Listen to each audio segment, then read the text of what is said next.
in the 1880s, yeah? Let's look at this century. 1880s. Who were the terrorists in the 1880s? 1880s.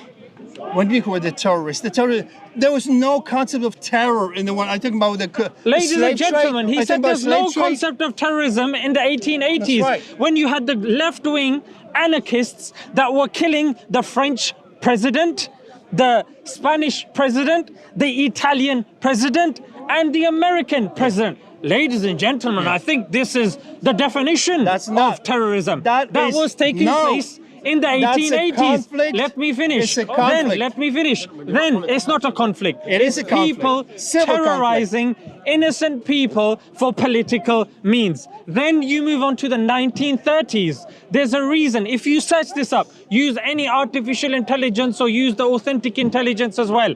Yeah, 1930s, you had the Israeli Zionists. The Irgun, the Stern gang, and you had the Haganah. These were terrorist groups that were predominantly killing British soldiers and innocent people in libraries and the likes. So that's what was going on. Then if you go further, around the 60s, you had the Catholics, yes, the IRA Catholics that were planting bombs in 10 Downing Street. And what did they do? In Harrods, and innocent people that were being killed. I haven't finished. Saying there is a bomb. Relax. And then later on, around 1980s, the Tamil Tigers, they were regarded as the terrorists. They were Hindus and they were secular, ladies and gentlemen. Only now, and you've got terrorism experts like Mark Sageman and these individuals,